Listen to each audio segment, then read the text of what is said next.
नमस्ते दोस्तों, स्वागत है आपका आपके अपने YouTube चैनल ट्रेंडिंग स्टॉक्स में। आज 28 जून फ्राइडे का दिन, हफ्ते का लास्ट दिन।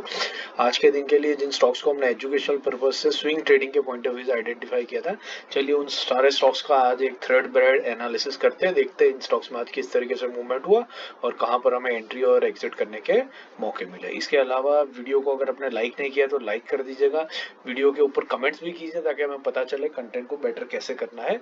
और हमारे बाकी इंट्राडे पोजिशनल के स्टॉक सिलेक्शन और एनालिसिस के वीडियोस हैं, उनको मैं इस वीडियो के एंड में पिन कर दूंगा, तो उनको भी देखिए और हमारे चैनल के पूरे कंटेंट को एक्सप्लोर कीजिए। और हाँ, इन्वेस्टमेंट करने से पहले अपने या ट्रेडिंग करने से पहले अपने सेबी रजिस्टर्ड फाइनेंशियल एडवाइजर की सलाह जरूर से ले लीजिएगा। चलिए, तो पहला स्टॉक हमने आइडेंटिफाई किया था वो था जमुना ऑटो। और जमुना ऑटो आप देख सकते हैं एक ट्रेंडिंग स्टॉक है जो यहाँ पर ट्रेंड हुआ था, उसके बाद ऊपर की तरफ भागा था, यहाँ कंसोलिडेट करने के बाद ऊपर भागा था और अभी फिलहाल एक कंसोलिडेशन का फेज कंप्लीट कर रहा है। आपको एक राउंडिंग बॉटम भी बनता हुआ दिख रहा है और वॉल्यूम में आपको पिकअप दिख रहा है। तो इसी रीजन से हमने इसको पकड़ने की कोशिश करी थी। तो इसका जो बाइंग हमने रखा था वो था, हमने रखा था 120 से 122 की रेंज में। तो डेली टाइम फ्रेम पर देखते हैं कि ये किस लेवल तक ये स्टॉक गया है। तो आज के दिन में अगर हम देखें तो इसने लो लगाया 123.12 का।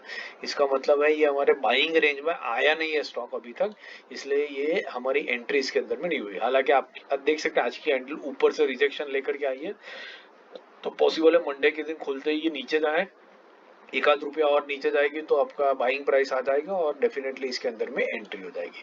बट एंट्री का हमारा लॉजिक बेसिकली ये था कि इसका जो 50 डे मूविंग एवरेज है, 50 week moving average, black line, वहां पर हम एंट्री लेने की कोशिश करेंगे। तो उसी डायरेक्शन में स्टॉक जा रहा है। वॉल्यूम्स बिल्कुल कम है, आप देख रहे हैं, तो ये एक रिट्रेसमेंट हो रहा है। तो बस इस रिट्रेसमेंट को होने का वेट करेंगे और जैसे ये कंप्लीट हो जाएगा स्टॉक ऊपर से भागेगा और आपको 5% तुरंत दे करके निकल जाएगा। तो ये था हमारा पहला स्टॉक। दूसरा स्टॉक हमारा था ज्योति लैबोरेटरीज। ज्योति लैबोरेटरीज हमने क्यों सिलेक्ट किया था वो देख लेते हैं। देखिए, ट्रेंडिंग स्टॉक है, ये 20 और 50 वीक मूविंग एवरेज येलो और ब्लैक लाइन कंसोलिडेट कर रही है। तो इसी रीजन से हमने इसको 50 वीक मूविंग एवरेज के आसपास बाइंग करने के लिए रखा था। तो हमारा लेवल था 400 से 408 के बीच का। तो डेली टाइम फ्रेम पे देखते हैं कि लेवल कितना आया। तो डेली टाइम फ्रेम पर इसने लो लगाया 413 का। तो ये हमारे बाइंग प्राइस से ऑलमोस्ट 1% ऊपर ही रहा है। और आप देख सकते हैं बड़ी सी ग्रीन कैंडल बनी है, वॉल्यूम्स में भी आपको स्पाइक दिख रहा होगा डेली टाइम फ्रेम पर। देखिए, वॉल्यूम में भी आपको स्पाइक दिख रहा है रोज की कंपैरिजन में, और वॉल्यूम के और ये प्राइस कैंडल भी काफी बड़ी हुई है। ये ऑलमोस्ट बड़ी क्या 4.5 से 5% का मूवमेंट दिया है स्टॉक ने। तो आप देखिए, ये पावर होता है ना वीकली मूविंग एवरेजेस का। देखिए, ये अपना आया, टेस्ट किया 20-50 वीक मूविंग एवरेज के बीच में, और वहीं पर से इतना बाइंग इमर्ज हो गया इसके अंदर में कि 5% तो ये आज के दिन में ही निकाल के निकल गया। ठीक है, तो हमारे लेवल पर ही नहीं आया, बट 5% इस स्टॉक ने ऑलरेडी रिटर्न दे दिया। तो ये कई बार होता है और बहुत बार होता है, but that is absolutely fine. हमें बस यही सोचना है कि हमारा जो एनालिसिस था वो बैंग ऑन था, हमारा एनालिसिस परफेक्ट था। और ये अगर ये इस रेंज में से एकदम से भाग के भी नहीं जाएगा, इस रेंज में पड़ा रहेगा कुछ दिनों के लिए। जब भी इस रेंज में रहेगा हमारा टारगेट ही हमको देते जाएगा। अब देखिए, 400 इसका 50 वीक मूविंग एवरेज है, 30 week moving 20 week moving average है 437 के आसपास में।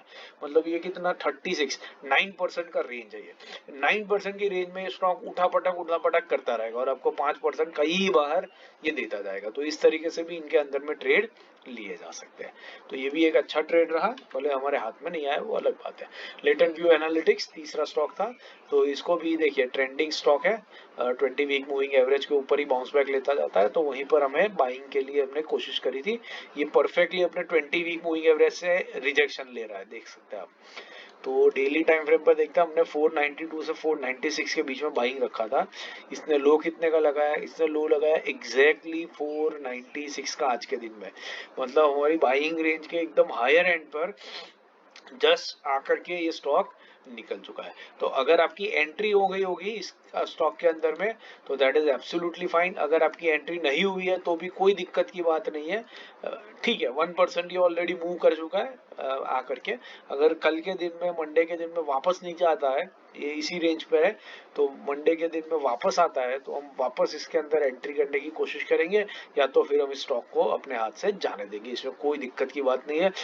भागते हुए स्टॉक को कभी भी चेस करना अच्छी सलाह, अच्छी चीज नहीं होती है। तो आशा करता हूँ आपको वीडियो समझ में आ रहा है एंड आपको चीज़ें भी स्टॉक सिलेक्शन कैसे करते हैं समझ में आ रहा है।